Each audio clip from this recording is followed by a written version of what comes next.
코로나19와 예배, 기독 의사들은 어떻게 보고 있을까요? 전문가의 의견 들어봤습니다. 코로나19의 회복을 위한 각종 기도 운동이 전개되고 있습니다. CGN 칼럼입니다.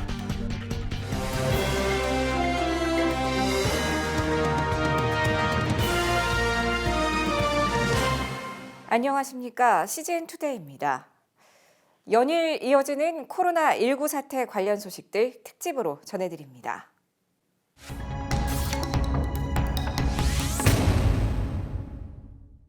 코로나19가 확산됨에 따라 일부 교회가 한시적으로 공예배들을 미디어 예배로 전환하고 있습니다. 기독의학 전문가들은 이를 어떻게 바라보고 있을까요? 김현정 기자가 얘기 들어봤습니다.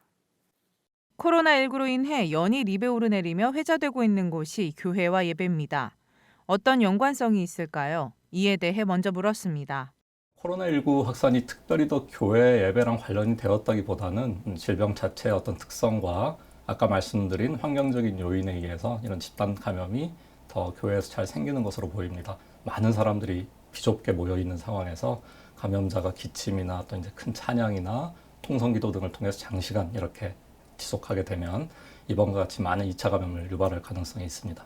특히 이번 유행하고 있는 건 코로나19의 초기 증상들이 별로 증상이 심하지 않고 단순한 감기 몸살 같이 그런 증상이기 때문에 실제로 감염된 사람들이 본인이 코로나19에 걸렸다고 알지 못하는 경우가 많고 그 시점에 이제 바이러스가 이 비말을 통해 많이 나오기 때문에 본인이 전혀 심각하게 생각하지 않은 상태에서 코로나19를 퍼뜨릴 수가 있습니다. 따라서 비단 교회뿐만 아니라 요양원이라든지 의료기관 등 닫혀있는 그런 공간에 많은 사람들이 밀접한 환경이면 어디나 코로나19가 퍼질 수 있을 거라고 생각을 합니다.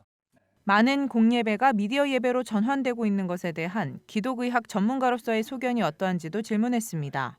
교회 내에는 코로나19에 걸리면 가장 취약한 계층, 예를 들어서 나이가 많으신 어르신들이 많고 또 이제 어린아이들이 이렇게 바이러스를 잘 옮길 수가 있는데 어르신들에게 바이러스를 옮길 수 있는 어린아이가 많기 때문에 이런 집단 감염이 교회 안에서 생기면 교회뿐만 아니라 지역사회 내 파급 효과가 굉장히 큽니다.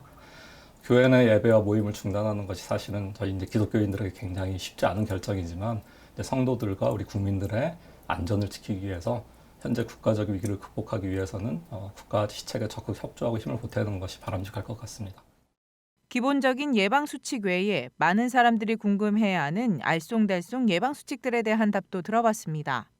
좋은 기침 예절을 지켜야 되는데 이런 기침 예절 방법은 보여드리면 옷소매를 이용해서 코와 입을 다 가리고 기침을 하셔야 합니다. 여러 사람이 함께 만진 이제 공동시설을 이용한 이후에도 손 씻기를 잘 하신다면 구태여 장갑 착용을 하고 다닐 필요는 없으실 것 같습니다. 평상시에 거리에서 마스크를 착용하는 것이 이제 필요하냐 하는 부분들은 지역사회에 이런 감염이 얼마나 많이 퍼져 있느냐에 따라 좀 다르고요. 지금처럼 국가 위기 단계가 심각으로 유지되고 있는 단계라면은 사실은 마스크 착용하는 것이 좋다고 생각은 합니다. 기본적으로는 이제 근거리에 사람들 접촉할 때 마스크 착용하는 것을 권해드립니다. 코로나19 지속 기간에 대한 여러 전망 속 코로나19 치료 상황과 심각성은 어느 정도이고 앞으로 어떻게 될 것인지 물었습니다. 19가 지금 신종 감염병이기 때문에 아직 질환의 특성이 잘 알려져 있지 않습니다. 감염 전문가들의 일반적인 견해는 전 세계적인 대유행을 예상하는 어두운 전망들도 있습니다. 그렇지만 현재 지금 진행 중인 방역의 성패에 따라서 향후 국내 상황이 결정될 것으로 보입니다. 만일 상황이 더 나빠져서 전국적으로 대규모 확산이 될 경우는 이제 가장 큰 위험한 그런 군은 70에서 80세 이상의 연세 어르신들 그리고 기존에 다른 여러 질환을 앓고 있는 환자분들, 그리고 면역 저하 환자분들이 가장 큰 피해를 입을 것으로 보입니다. 실제로 중국에서 대규모 자료를 냈는데 전체 코로나19 감염증 100명 중에 한 80명은 그냥 가벼운 증상으로 끝나고 치료를 특별히 하지 않아서 좋아집니다. 14명 정도가 폐렴이나 호흡곤란 등의 증상이 생겼고 5명 정도는 심각한 합병증을 앓아서 중환자실에 인공호흡기 같은 치료가 필요한 경우가 있었고 최종적으로 100명 중 2명 정도가 사망을 했습니다. 사망률은 사실은 이제 지역에 따라서 그리고 포함된 환자군이 어떠냐에 따라서 좀 다릅니다. 전문가들은 대개 국내의 경우는 이제 그보다는 사망률이 더 낮을 것으로 생각을 하고 있습니다. CGN 투데이 김현정입니다. 위기일수록 기도의 힘은 더 강해집니다. 코로나19로 인해 기도 모임은 쉬지만 다양한 방법을 통한 기도 운동은 더 활발히 지속되고 있습니다. 임성근 기자가 보도합니다. 코로나19 사태의 장기화로 인해 교계 행사가 취소되고 개교회가 공예배를 온라인으로 전환하는 등 교회는 많은 어려움을 겪고 있습니다. 이에 코로나19 사태의 회복을 위해 교회가 하나 돼 기도 운동을 벌이자는 캠페인들이 일어나고 있습니다. 대한예수교 장로회 통합총회는 지난 20일 총회 창립 100주년 기념관에서 코로나19 치유와 회복을 위한 기도회를 열고 사태의 빠른 종식을 위해 마음을 모았습니다. 이날 이 땅을 고쳐주리라를 제목으로 말씀을 전한 김태영 총회장은 하나님의 얼굴을 구하고 기도하면 죄도 사하고 땅도 고쳐주신다고 성경은 말씀하고 있다면서 간절한 마음으로 하나님 앞에 돌아가 기도하면 하나님이 은혜를 베풀어 주시고 코로나도 종식시켜 주실 것이라고 전했습니다. 만인을 그리스도의 제자 삼자를 표어로 캠퍼스 선교 활동을 전개하고 있는 예수제자운동도 기도운동을 전개합니다. 예수제자운동은 20여 년째 매년 신입생이 입학하는 봄학기에 맞춰 캠퍼스 33 기도운동을 펼치고 있는데 올해는 특별히 캠퍼스를 위한 기도뿐 아니라 코로나19 사태를 위한 기도에도 동참하기로 했습니다. 캠퍼스 33 기도운동 본부에서는 코로나19 예방을 위해 기존 모여서 하는 새벽기도 및 특별기도회 방식에서 개인 기도운동으로 변경해 진행하기로 했습니다. SNS 등 온라인 매체를 적극 활용해 기도운동을 전개하기로 했고 기도운동이 시작되면 매일 SNS 등을 통해 기도 제목과 영상을 전파하고 개인적으로 시간을 정해 기도운동에 동참하는 형식으로 진행됩니다. 저희도 이제 함께 모여서 이제 기도하는 것 좀 자제하려고 애를 쓰고 있고요. 그렇다고 기도를 이제 안 할 수는 없으니까 저희가 이제 각자의 골방에서 또 각자의 자리에서 어쨌든 요즘 SNS가 활발한 이제 그러한 시대인 만큼 제가 이제 온라인상에 매주 페이스북이라든지 매일매일 이제 기도 제목 업데이트할 거예요. 그래서 저희가 원래 배포한 이제 캠퍼스 33 기도운동 기도 제목과 또 별도로 이번에 새롭게 만든 이제 코로나19 대응 방안과 더불어서 기도 좀 함께 공유해가지고 성경 중심적 기도, 나라를 사랑하는 기도 방법을 제시하기 위해 지난달 출범한 기도 전문 연구소인 패스브레이킹 기도연구소도 코로나19 극복을 위해 공동 기도문을 제시하고 한국교회의 기도를 촉구했습니다. 김성년 소장은 교회가 무너지면 나라가 무너지고 민족이 황폐하게 된다며 굳센 믿음으로 먼저 하나님께 예배드린다면 어떤 위기와 재앙도 이겨낼 수 있다고 강조했습니다. 그러면서 매일 아침 8시, 정오 12시, 밤 10시에 한마음 한뜻 되어 같은 시간에 기도할 것을 제안했습니다. 온누리교회도 코로나19 회복을 위해 기도운동에 동참했습니다. 1일 2분씩 3회 나라를 위해 중보하는 기도운동인 마리아 행전은 지난 월요일부터 매일 긴급 특별기도를 전개하고 있습니다. 코로나19 확산 방지와 지혜로운 대처를 위한 기도, 코로나19로 인해 예배를 멈춘 교회를 위한 기도, 두려움에 사로잡힌 국민을 위한 기도 등 매일 유튜브를 통해 기도 제목을 나누며 기도의 열을 올리고 있습니다. 대구와 경북 지역에 어려움이 있을 땐 거기에 이제 집중해서 또 기도 제목을 한다면 또 마스크 문제가 있으면 또 그거에 대해서 기도하고 이렇게 그날 저희 여성 교육자들이 함께 기도 제목을 모아서 기도문을 작성하고 그렇게 긴급 기도로 요청하면서 함께 기도하고 있습니다. 갈수록 악화되고만 있는 코로나19 사태, 그리스도인의 기도가 어느 때보다 필요한 시기입니다. CGN 투데이 임성근입니다.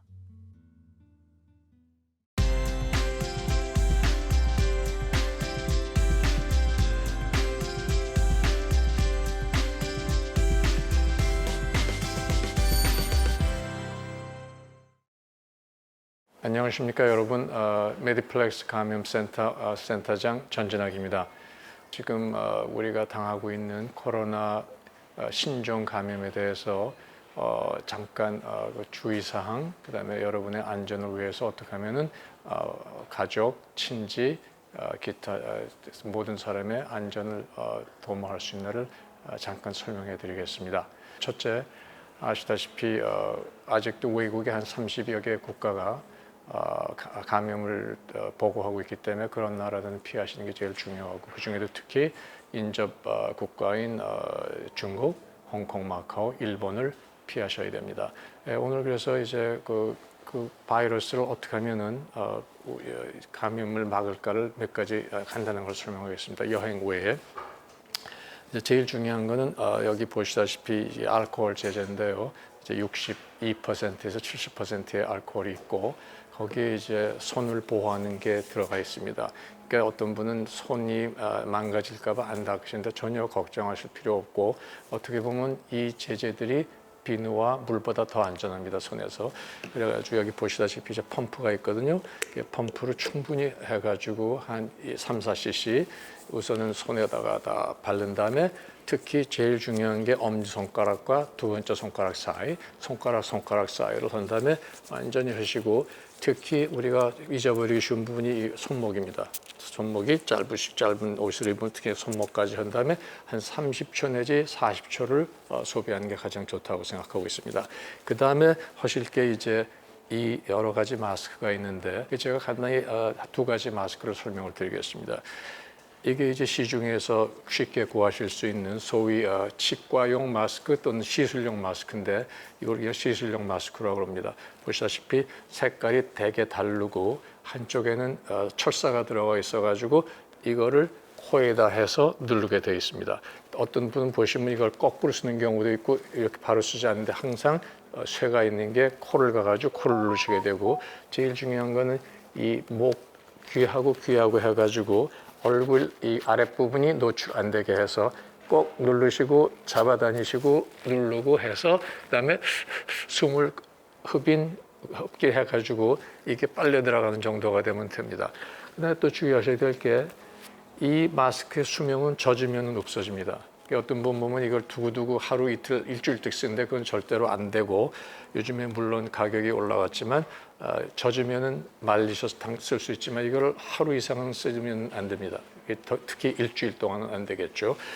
그 다음에 이제 두 번째 마스크가 있는데 이 마스크는 병원에 가실 때는 아마 이걸 쓰게 되게 됩니다. 이거는 이제 일반용 마스크지만 이 마스크는 한국에 지금 KH94라고도 나와 있고 N95라고도 나와 있습니다.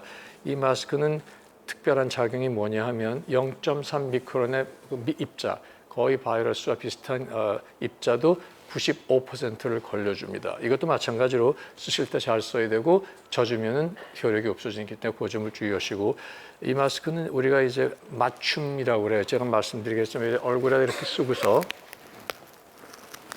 두 개가 있습니다. 그래서 하나는 위에다 하고 하나는 목 뒤로도 하고 그다음에 이것도 중요한 게 이 코에다 누르시고 얼굴에다가 완전히 밀착해서 꼭 하신 다음에 숨을 쉬면 숨이 약간 막히시는 게 있어야 돼요. 할 때 빨려 들어가고 할 때 빨려 나오고 이 두 가지만 조심하시면 마스크의 그 효력을 충분히 이용하실 수 있다고 생각했습니다. 다시 말씀드리지만 젖으면 효력이 없고 하루 종일 쓰면 효력이 없습니다. 이 두 가지를 하시고 그다음에 이제 또 하나 이 바이러스의 특징이 뭐냐면 이러한 그 표면에 떨어지면은 어떤 때는 일주일까지 산다고 그래요. 우리 병원에서는 물론이지만 여러분도 통행이 많은 구역은 이런 알코올 또는 보통 집에서 쓰시는 세척제로 매일 몇 번씩 닦으시면 좋고 특히 아파트에 거주하시는 분들은 아파트 손잡이, 문 손잡이, 엘리베이터 버튼 같은 거는 항상 자신이 닦든지 아니면 엘리베이터 관리자 또는 아파트 관리자가 닦도록 조처를 취하시는 게 좋을 것 같습니다. 지금까지 간단한 개인 보호 장비, 그다음에 손위생 등에 대해서 설명을 드렸습니다. 이것을 잘 실행하시면은 아마 여러분 가족, 친지를 코로나 감염으로부터 보호하는 데 큰 도움이 되리라고 생각합니다. 이제 곧 바라건대 이 실현에서 우리나라뿐만이 아니라 전 세계가 빠져나와서 정상 생활로 돌아가기를 간절히 기대합니다. 안녕히 계십시오. 오늘의 단신입니다. 한국세계선교협의회가 2년 만에 인터콥 선교회 회원 활동 정지를 해제했습니다. KWMA는 선교에 관심이 소홀해지는 요즘 교회와 선교계가 하나 돼야 한다며 인터콥이 KWMA의 지도를 적극 수용하며 사전 협의, 정직성과 소통 부분 등에서 전향적 태도 변화를 보였다고 해제의 배경을 밝혔습니다. 또 10만 선교사 파송운동과 청년 선교의 활성화, 제2의 선교 부흥의 계기가 되도록 코로나19로 어려움에 빠진 세계가 빨리 회복되도록 기도해달라고 덧붙였습니다. 한국교회연합이 성명을 내고 코로나19 확산과 관련해 일부 교회에 대한 비난과 매도를 중단할 것을 촉구했습니다. 단체는 대구 경북 지역 코로나 확산이 시작되기 전 부목사가 장례식장에 조문 간 것은 잘못이 아니며 비난을 감수할 이유가 없다고 밝혔습니다. 이어 사실과 다른 주장으로 상처 주는 행위를 멈추고 하루속히 고난을 털고 일어나 병상에서 사투를 벌이는 환우들이 깨끗이 치유되길 바라고 코로나19 바이러스가 종식되길 천만 성도들이 함께 기도할 것이라고 전했습니다. 코로나19 사태가 전국적으로 확대되고 있는 가운데 예장통합총회가 오는 3월 1일과 8일 주일 예배를 가정예배나 온라인 예배로 대체하라고 권고했습니다. 교회 차원의 대응 지침으로는 교회 내 외부 각종 모임 및 시설 사용을 전면 중지하고 주일에도 제한적으로 사용할 것을 주문했습니다. 교인들에게는 시간을 정해 코로나19의 퇴치, 환자와 가족들을 위한 기도, 탐욕과 무절제한 생활 참여 등의 시간을 가질 것을 권했습니다. 코로나19와 밀려오는 두려움을 이기기 위해 모두가 기도의 힘을 모으고 있습니다. 동참해 주십시오. 시청해 주셔서 고맙습니다.